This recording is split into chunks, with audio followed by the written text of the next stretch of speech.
the Antlered Man. As the sun began to set behind the trees, a young boy named Tim made his way deeper into the forest.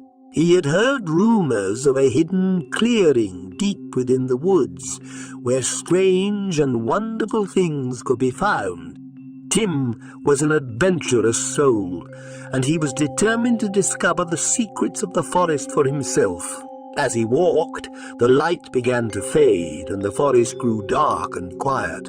Tim could hear the rustling of leaves and the distant hoot of an owl, but otherwise the woods were eerily silent. He quickened his pace, eager to reach the clearing before nightfall. At last he saw a break in the trees ahead, and he rushed towards it. As he stepped into the clearing, he was struck by its beauty.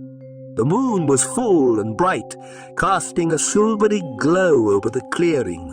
In the center of the clearing stood a tall tree, its branches reaching towards the sky like a canopy. Tim's eyes were drawn to something glinting in the moonlight.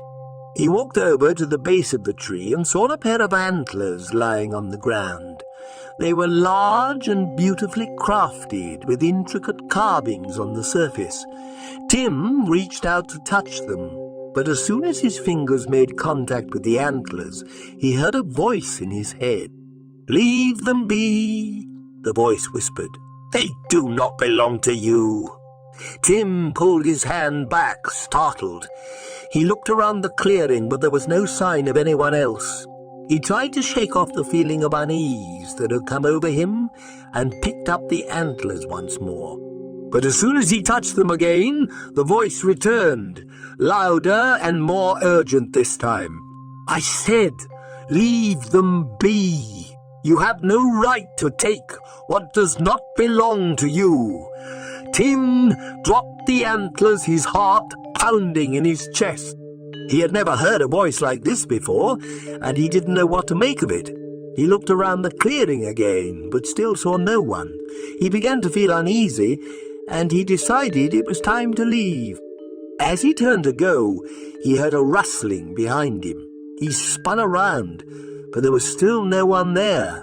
The rustling grew louder and more insistent, until Tim could hear it all around him. And then, out of the darkness, a figure emerged.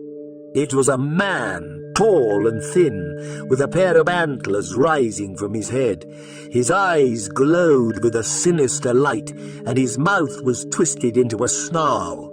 Tim stared at him in shock, unable to move. "You dare to take what is mine?" The Antlered Man growled, stalking towards Tim. "You will pay for your disrespect." Tim finally found the strength to run, and he bolted out of the clearing and back into the forest. He could hear the Antlered Man's footsteps pounding behind him, but he didn't dare look back.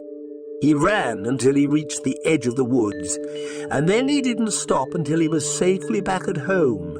From that day on, Tim never ventured into the forest at night again, and he never forgot the terrifying encounter with the Antlered Man, a reminder of the dangers that lurked in the darkness of the woods.